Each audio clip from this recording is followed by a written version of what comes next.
Welcome to Fueling the Future, Convenience Retail Insights with your host, industry veteran John Lofstock. Brought to you by Ignite Retail, the most intelligent retail technology on the planet. C-store experts, thought leaders, and trailblazers will be interviewed to serve up conveniently snack-sized, actionable insights and strategies that will accelerate your success and prepare you for the challenges and opportunities facing our industry. Let's get started. Hello, and thank you for tuning in to the Convenience Retail Insights podcast brought to you by Ignite Retail Technology. I'm John Lofstock, and today I'm joined by Ernie Harker. Ernie is the Chief Marketing Officer for Ignite Retail and the president of EarnBurn, a marketing and branding consultancy where Ernie is, like I've said before, Ernie, you are the man when it comes to branding. Thank you. I'm glad you can join us today. Me too. I'm excited to talk to you, man. This is the inaugural interview, dude. This is going to be awesome. But we had Ernie and I spent some time discussing what we wanted to do and what we wanted to accomplish with this podcast. And I think we both agreed that we don't want to just rehash what retailers are doing or kind of get into news. There's enough people that do just a fantastic job with that. We wanted to come up with solutions and actionable ideas. So we can, when Ernie tells you this is what you need to do your brand, you need to go back to the boardroom and tell everybody this is what we're going to do, because Ernie's never wrong. I wish. I'm frequently right. Yes, you are. Yes, you are. And I've seen the work you've done in the industry, and I know the mileage that retailers get out of it. So I'm very appreciative of your expertise and what you did. You have a track record with multiple companies, including Maverick, what you spent many years building up a wonderful brand. So we're going to get into that today. We're going to talk about branding, what branding has to do with recruiting and retention. Now, if I could read something back to you that I read in your book, that branding isn't about duping people. It's about attracting attention and building a relationship. And that can, when I read that, I thought, what a great first topic for us to discuss, because that relationship is not just with the consumers, it's probably with your employees as well. Yeah, and I think most companies, they get branding wrong right from the start because they think it's an external exercise, almost like a graphic design exercise to get their audience of customers interested in their business. That is so superficial. You lose the opportunity to develop the relationship with the customer.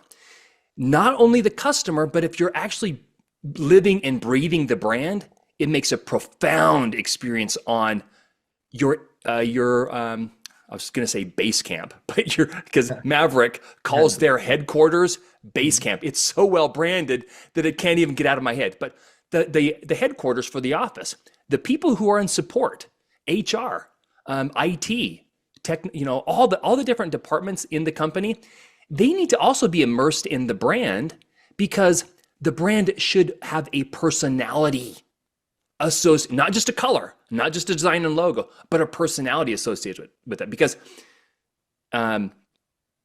we choose to hang out with people, we choose friends based on their brands. It's basically an intentional way of being. It's how they look, it's how they talk, it's what they're interested in, it's what their values are. Those things relate perfectly to companies. How does a company look? What do they say? What do they talk about? What are they interested in? If you have a personality developed for a company, now it's so much easier to attract employees who want to hang out with that type of personality or that company. So that's one of the initial starting points of our conversation. Mm-hmm. Now, while you were talking, you triggered a memory and something that I heard from some of the top quartile retailers, in that during COVID, they had to have employees in the store. So they were on the front lines. They were out there, thinking they were involved in this, in running the business for the company and in the line of fire in terms of this deadly virus that was going around. Yeah. The office employees were told to work from home in some cases. There were companies that made a conscious choice to require people to come into the office, because if we were going to have people on the front lines, this is who we are. We need to be in the office and show them support. Is that Yeah. something you talked about or that you saw as well? That's a really good point because it shows solidarity. Hmm. And that says the type of that communicates the values and personality of the Hmm. company. If the company says, "Hey, look, if we expect our front line to be at risk, and to kind of we need to show solidarity by by coming to work as well, that their support staff is also sharing this responsibility." I would say, despite the fact of whether some people would say, "Oh my gosh, what a terrible idea to put all their employees at risk." But at the same time, there's a tremendous amount of connective tissue that Hmm. results from people willing to go shoulder to shoulder with each other in a stressful environment. If you think about athletes or military or any type of group that shares a burden together, it forges strength in those relationships versus, look, the values we have as a company is every man for themselves. It's like, if do you want to participate? Do you want to be a part of that organization? So that's just one of those. Hmm. That's a great example of a organization who has vocalized and put into practice their values of solidarity more than prevent disease or prevent um, contagion at all costs. Hmm. It's like they used a measured approach to kind of Sure. to embody their brand values. So that's a great point. Now, one of the questions I did have, so maybe I'll just jump into this right now. Yeah. Best practices, worst practices. What are some of the mistakes, the big mistakes that you see people making that are easily rectifiable? The biggest mistake is a lack of brand strategy. They honestly, when I consult with retailers, the first thing they do is go, "I had no idea that brand was as deep as you describe it. I've always thought of brand as the logo out front, and that's Mhm. it." Brand does that, it helps distinguish, but the brand strategy is really more about like, what really makes me special? What makes our business different? Is there a story behind the founders? Is there a at Maverick, what's kind of interesting is like the founder was enamored with the Cowboy West, loved watching the Maverick with James Garner, right? And he developed that was a high inspiration for coming up with the Maverick country store brand. Mhm. Well, that brand lost its luster. It lost relevance. And so even though the DNA of the brand was assumed to be this cowboy western theme, digging deeper, we realized that it really wasn't about cowboy western. It was about this independent spirit. And that independent spirit was being um, conveyed through the story, the theme of Cowboy West.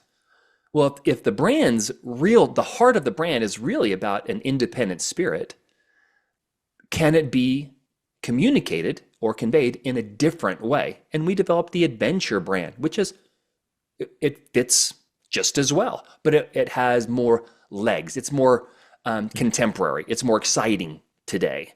Now, I don't want to Will just that fall away? Maybe, but Mhm. I don't want to just gloss over that because you didn't just stumble upon the adventure, and there was a whole deep dive and a real yes. effort to get to know your customers. So you want to talk a little bit about that, and then talk about how that branding and that culture took on a life of its own with YouTube channels and videos and Yeah. Yeah. So what was kind of interesting is that my company, we consulted with Maverick and developed the brand outside of Maverick. We were like an agency, a third Mhm. party agency. That relationship was sustained from 2001 to 2010. At 2010, I was hired full time as Maverick's marketing guy. When I got into the building and experienced the culture inside, I realized that the brand was really only skin deep and it was not expressed to everybody in the company. That's another thing. You asked, like, what are some things that people do wrong? Hmm. If branding is thought of as an external graphic design or marketing tactic, then it usually resides in the marketing department. Well, there are so many different opportunities for the brand to be conveyed through operations, through real estate, through IT. Like, all the different brands could be involved in it, or all the different departments can be involved in the brand. So the first thing was internal education.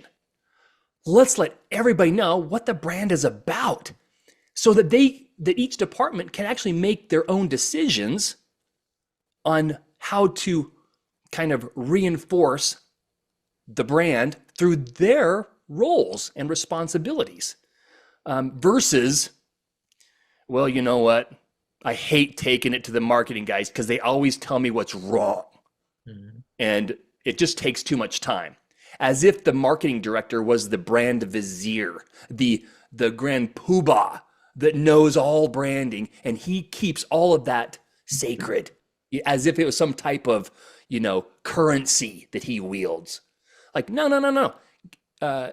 Explain very clearly what the brand is about to everybody possible. And one of the ways that we did that is we created a new dress code.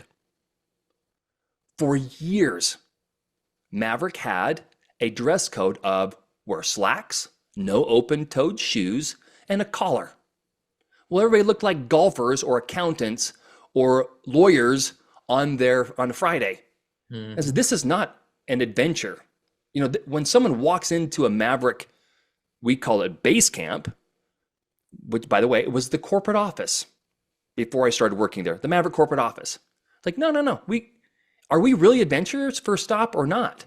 If we are, then we can't call it corporate office because there is nothing adventure about corporate office. So we started changing the vocabulary, what we called things. So corporate office is now the base camp. Our dress code, we changed it. Wear clothing that you would feel comfortable wearing on an adventure, but it has to be clean and it has to be nice.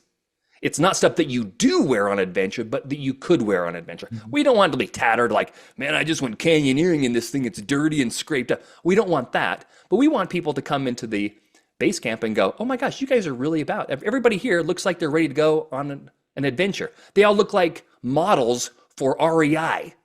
It's like, yes. So we're really drinking the Kool-Aid from the inside, which means that it's more easy to permeate into the outside. So Hmm. imagine things like, we discussed things like, why don't we give ski passes or to employees who work in and around, near resorts, the ski resorts. We'd have adventure-minded people working for us in an adventure-themed environment that they really care about adventure. So that would be a really easy way for us to uh, attract people who love that adventurous lifestyle. So, So you're getting buy-in and creating this infectious culture yeah, that people want to be a part of. yeah, absolutely. And the stronger the flavor, the stronger the attraction. But Mm. there's also, it cuts both ways. The stronger the attraction, you're going to have some people that go, you know what, adventure is not for me. Great. That is Mhm. wonderful. Please don't work for Maverick. Please don't. Would you really want would Zales, the jewelry store, would they really want someone who doesn't like jewelry working for them? It's like, no. So, yeah, you don't like jewelry? You don't like sparkly, shiny things? Please don't work for us, you know? Did you find that? Is that even in your experience now with working with chains, are there just some people that don't want to buy in to the message? It there are, and it's kind of crazy. It's usually senior level executives who are either engineers, technology people who are um, who say they believe in science and logic more than they believe in the fluff of branding. You know, what's sad about those types of people, and you're going to have some people who are listening going, that's me. I don't believe in branding. I'm not duped by branding. The reality is that, and science proves this over and over again, you just have to do a little bit of research. It doesn't take long, but research has been conducted again and again and again to validate that people buy 95% of all purchase decisions are emotional based. They are subconscious. By the time they think of weighing out the pros and cons of something, the decision was already made. Now, if when I talk to these guys and they go, I just don't believe in branding, well, you could be one of the 5%, okay, where it doesn't come into your consideration path. But do you really want to market the business to you the way the huge minority evaluate shopping? Or do you want to market to the 95 percentile? What do you want? As a logical, scientific person, who should we market to? People like you or the other 95%? It's a great point. There is a coffee chain that I believe you're familiar with out in the Northwest. The name escapes me right now, but they have this whole branding culture where they're just all about fun. Their Mm-hmm. employees, and maybe you could help me with the name of it. Oh God, I can't believe I'm drawing a blank, but they will take first-time customers, give them free drinks. Even entry-level employees have the leeway to take care of new customers. And in a short period of time, customers were attracted to the culture and the fun. And that ended up helping with the recruiting process because people were going there and thinking, this is a place that I would like to work. Yeah.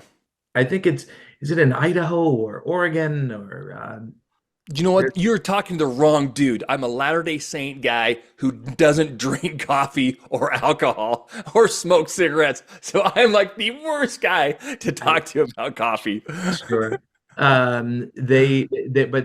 Their ability to transform their brand or to build this branding culture to attract employees, that people want to be a part of it. And that is that Yeah. like the ultimate goal? Is that like is that when you know you've reached the top of the mountain when Oh, people are so absolutely. enamored?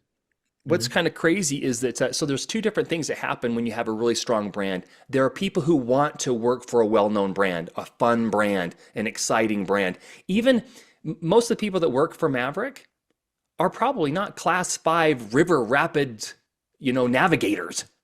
They're not ice climbers. They're not, rock climbers. They're people who aspire to be a little more adventurous in their lives. And so there's this environment, this kind of personality associated with people who work at Maverick that's like, oh man, you get to be a part of this adventure lifestyle. Mhm. Sheets is one of my other all-time favorite convenience store brands because of the power of their brand. It is irreverent. It is fun. It's exciting. It's youthful. It's kind of like they're nonconformists. They have attitude. And that attitude and that personality is conveyed easily and quickly through their imagery, their vocabulary, their every aspect of their marketing, their sheets, the way they spell their products, their private label products, like With the Z's on is it. all with the EETZ or the Z thing.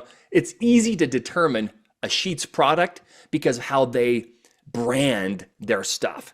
So yeah, do you think Sheets has a better um, they attract clients or customers and employees more than say Chevron's Quick Mart?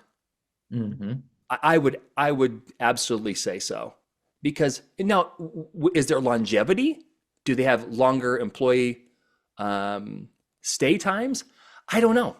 Because they probably hire someone who's youthful that want to progress, to want to have a career. Whereas other convenience stores, they probably attract people that's like, this is the best you got. You And know, it this is show the yeah, best well, job you got. and I'm sure it shows when you start looking at the length of time and service for Yeah, employees at these chains, where you yeah, have an opportunity to have equity, to build up equity and be valued. But again, the difference at that from a Sheetz and just a Quick Mart is that brand and that culture where people feel valued, they feel like they're being listened to, and they feel like they have a purpose. yeah, yeah. And brand is much more like when it comes to HR stuff, branding is much more than the graphic design and the look and feel of a company. It Hmm. it has to be conveyed through the attitudes and values of the company.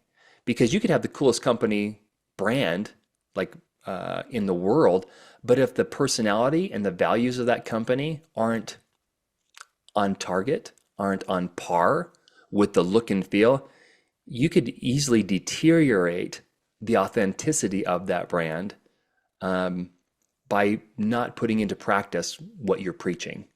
And so that's a big Hmm. that's a big deal. So walk me through now. You let's say I'm John's Quick Mart, Yep. and I've got 15 stores, pretty consistent look, some longtime employees, but I have a problem with turnover. I want hmm to build up my brand. You're going to come in, you're going to value. What are you looking for? Here, What are you looking for that I'm doing wrong, and how can you help me? here's what I would do. The first thing is I want to know what makes your company special. I would interview you, I'd interview managers, and I'd interview frontline. I would spend about a half a day, spend about 2 hours with each of those different groups, and I'd ask them all the same question. What makes this company so special? What do you love about this company? How is it different than everybody else? I have to get through the traditional answers very quickly. It's the people. It's the service. It's the quality. It's like, okay, everybody has that. We got to dig a little bit deeper. What might happen is, you know, one of the things that we love about John is a history buff. He loves history. And for some reason, he attracts people that also love history, American history. We go, you know what? That's pretty cool. What's the name of your it's John's Quick Stop? Mhm. John, how long you been in business? Why'd you call it that? Well, it's just that's the first thing that came to mind. Uh, can we come up with a tagline or something about where convenience, we're changing history? It's like, oh, you know what? Now I've just sparked a little bit of personality behind the brand. And now the Mhm. employees go, we love John. And John's always talking about history and all the lessons. Every time he gets us together, he says, well, I'm going to try to teach you something. The best way to teach you something is this little thing that happened in American history, right? And say, oh, man, we love that about John. Well, are there graphic design elements that we can incorporate into our stores? Is there language that we can use in our store marketing and advertising, internal memos and stuff like that, that kind of reflect that American history feeling? Are there other stores that have an American history look and feel? Maybe not. Could we be the first? Yeah. Are there people not going to come into our stores because they hate America? Yes. We don't want them in our stores. We don't care. But if they're running out of gas and they need to come in, sure, we'll sell them. We'll sell them whatever they want. But we'll market and we'll target people who have a strong Americana value. So the first thing I would do is I would learn as much as I can about the uniqueness of the company to then highlight that unique speciality. That unique speciality, I call it the brand spark. That brand spark just needs to be fanned into a flame. Give it language, give it a vision, give it meaning. And that meaning now can be conveyed through what do we call our headquarters? You know, I don't know, Capitol Hill. I don't know what you'd call it right now, but you'd have something that would reflect that uniqueness. So, yep, 15 stores, find out what your brand spark is really about, and then you fan that flame into a personality that you can share with your employees and your customers. When you're interviewing those people like that, what surprises you? Do you get more? What would surprise you more? The people saying the same thing or people saying the completely different thing? Um, what's kind of interesting is that the executive teams typically want to recite the executive decisions that Mhm. they haven't put into practice. The front line always tells me the truth. They say, these are the real values of the company. And what's really insightful oftentimes are the things that are not associated with the brand necessarily, but about the reputation of the company, how the employees feel, how they feel like they're being treated. And so that's just an added benefit of, I'll sit down with the executive team the day after and say, let me tell you all the things that I learned about Mhm. your business. You say that this is really important. Guess what? They dig it. They love it. In fact, these are some stories I've heard them tell me that underscore your brand, underscore that thing. Or they'll say, you guys say it, but they never see it. They don't pick it up. So where's the disconnect? How can we make that Mhm. connected? So yeah, it's those kinds of things that are really interesting. Let me tell you, I've written about it so many times. Uh-huh. It's one, and it is not talked about enough. And because you'll hear all this, the pain points, HR and Mm-hmm. operating costs, et cetera, et cetera. The One of the biggest issues plaguing the industry or all retail is the disconnect between headquarters and the front lines at chains who aren't in that top quartile. The top quartile chains get it. You go into, you go into a QT, you're going to get greeted and you're going to get that my pleasure, Mm-hmm. acknowledgement. KT Sheets, Wawa. And I tell the story that, Joe Sheets is someone I became very friendly with over the years. Joe, whoever's running the company at the time, whichever Sheets family members, gets on a plane every Monday morning, flies around the company plane, goes to stores, says hi to everybody. Every single Sheets employee at almost 1,000 stores thinks they have a personal relationship with Joe. You can Mm-hmm. go into a store, 500 miles from Altoona. Hey, do you know Joe? Oh man, I love Joe. Joe was here a couple weeks ago. We said hello, shook hands. That's right. There's no disconnect there. Uh-huh. Everyone's on the same page. But the disconnect at the chains who aren't operating at a high level, I think, is apparent when a guy like you goes in and starts talking to them. Yeah, you know what's kind of interesting? How many stores does Sheets have? Right? Yeah. Wouldn't it be very easy for him to say, look, I'm so busy running the company, I just don't have time to go to the front line? Okay, does John's Quick Mart? He's got 15 stores. Why isn't he hitting those stores? Oh, I've just got too much to do. I'm a big deal, right? It's like, man, we don't make a dime without our front line. Mhm. What does it take to get them to go, you know what, I have a relationship with the company because the company has chosen to make me a priority. And it's not always about dollars. You know, you No. get a handshake or a hug from Joe, you're like, okay, I will do anything to make this guy happy because he's such a cool guy, right? I Oh, they. Kevin Smart from Mm. Texas Born, he has that charisma, and I don't know if he goes and visits the stores. He probably does, but I heard him talk about how he does he communicates with the stores in either on like social media or like a newsletter or something like a live Mm. newsletter to keep them um, up up to date on what he wants, what he expects. Like, how hard is that for a CEO to do a newsletter every month? And calling out good employees. Yeah, All studies we've seen show everyone loves getting a $50 gift card, but yeah. when you mention them in a newsletter or give them a big thank you in front of their peers, man, Oh, that's worth far more than priceless, dollars. Yes. priceless, man. So yeah, the another thing that happens too in with a good brand is you Mhm. end up getting like it inspires uniforms. It's like it inspires not just base camp or headquarters uh, dress codes, but like what do the employees get to wear? Do the employees have a say in the types of things they get to wear? Does it reflect the brand? Mhm. Because that sends a message to the customers, which, by the way, make up most of our employee list. They come from customers. So, And you know what else keeps employees happy, Ernie? The 160-ounce mug that, what was it, that Maverick used to sell? How big was that thing? Oh Oh my my gosh. goodness. The I don't know. I'm afraid of it now. The idea of that many ounces of soda pop. But I mentioned that because I remember going in, we did, if you remember, we did our young executives meeting at base camp, and we got Mhm. to hang out with the team. When we visited the stores, the employees were just different than at some of the other chains we had visited, and because they were proud. Oh, did you see this cup? Or did you see that sandwich that's a fried chicken on top of, two pieces of beef on top of Yeah, mayonnaise? ridiculous stuff. Yeah. But they were proud of it, and they were proud of the connection that they had with the customers.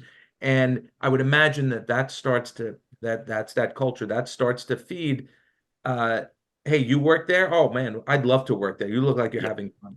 Yes, absolutely. And I believe I don't have any data to support this other than my experience. So I don't have like research or anything like that, but what I'll find is people will say, I love going to these stores because they're so clean and the people are so friendly.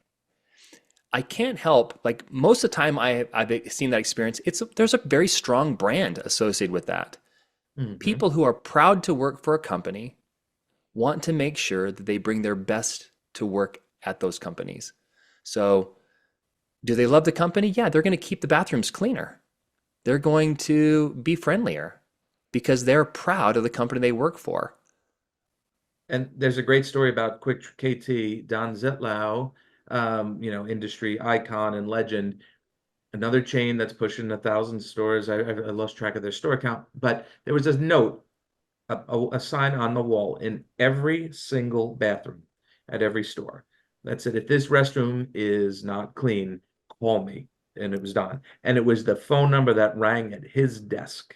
Yeah. And Steve Lord told me that it rang at his desk. So one, you don't want to be the employee, right? That's getting that call. But two, when you're looking at it going, wow, Don is taking a personal interest in the cleanliness of the restrooms. And Yeah. and he built this company. So the least I could do is clean it. I don't want to like you said before, I don't want to let him down. I don't want to be the one Yeah. that's the experience. Oh yeah, man, what that does, I remember talking to the ops people at Maverick when I was the marketing director inside, and I said, we were talking about how to make sure that the bathrooms are clean, Mhm. how to keep them clean. The old style of thinking, the old style of operating is let's threaten, cajole, bonus, prod our front line to make sure those bathrooms are clean. Here's the checklist, here's whatever, right? And I said, we have, at Maverick, we had a TV, basically a TV station. Every store had TVs for digital signage. I said, you know what would be the easiest thing to do? Have a video that says something like this: we appreciate your business. We love having you come to join our adventure. And part of that adventure is making sure your restroom experience is impeccable. So we clean our bathrooms this much, this often, to make sure you have a fantastic experience. Oh my gosh.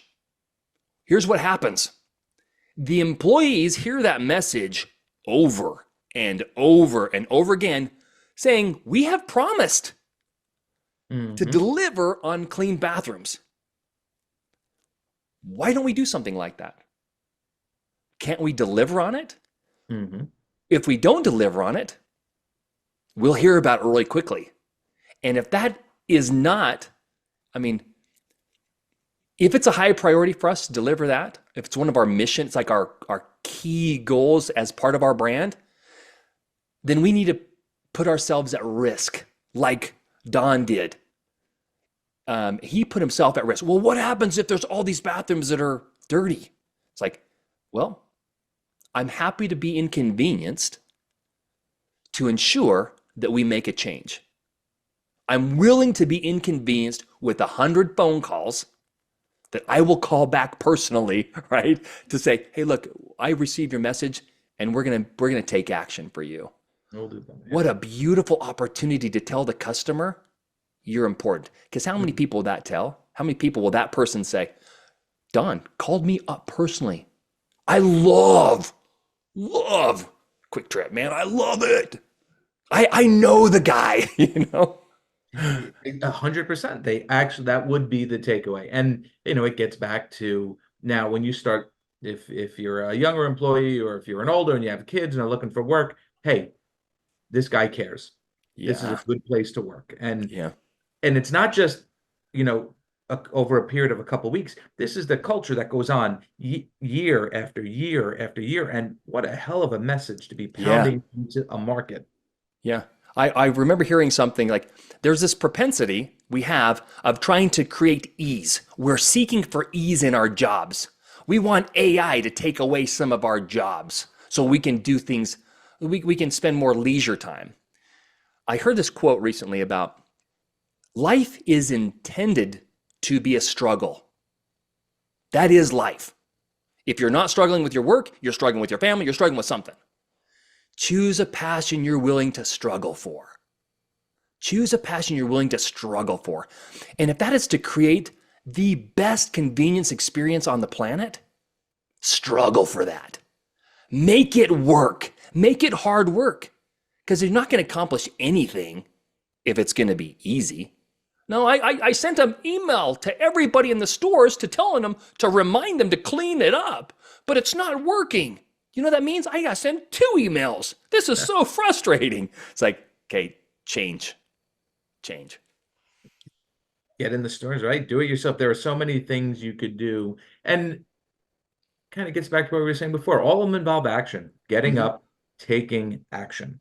Yeah, yeah, yeah. As long as it's, I think the important thing is, comes back to one of the first questions you asked is, what is the brand vision? What is the brand strategy?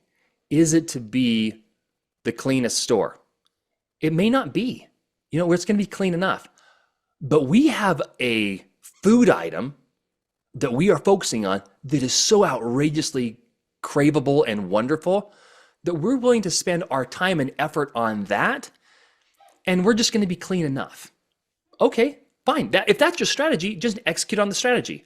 But if it's we need to be the cleanest, we have to have the best technology, we have to have the best food, we have to have the best. It's like, you know what? You have 15 stores. It's not going to happen. Choose your battle, be strategic about it, and be okay with that strategy. Absolutely. Because if you're in a market and you're going up against Buc-ee's, you're not going to have the best bathrooms. It's Right? going to be really hard. Yeah. But you could have, you could do something better. So Yeah. yeah, You could have the best hand pies on the planet. You know? I don't know. It could be. you see it all the time. The best tobacco prices in town, best coffee. Yeah. There is, but if you say it's the best, it better be good. Because that Yeah. I gotta admit, you were talking about you're the branding guy. There is nothing worse than I'll see a sign, coffee the way you like it. Then you go in. Starbucks does this, by the way. Do you ever try to? Well, you don't drink coffee. I've learned something today. Starbucks is a coffee chain. If you go into Starbucks in the afternoon, they stop brewing coffee. They actually don't have coffee. They say we do that in the morning. We'll do you a pour over and this.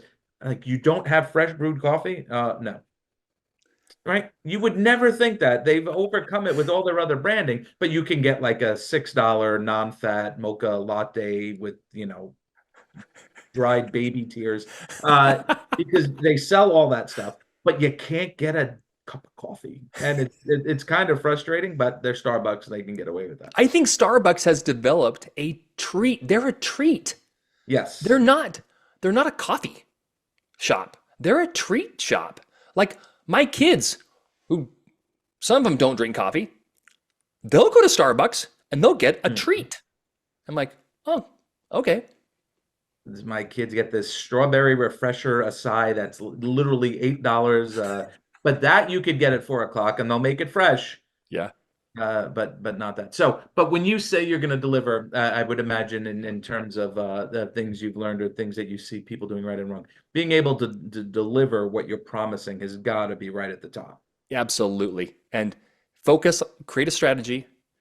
That Mhm. strategy also means these are things that we're not going to do.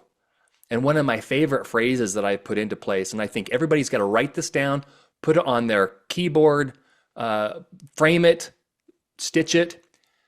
This is the quote: That's a great idea. Let's not do it. Just because it's a great idea doesn't mean you have to execute on it. If it's not in line with your strategy, just chalk it up to, hey, that's a great idea. Let's not do it. And maybe you'd put yet. Because focus on your priorities like crazy.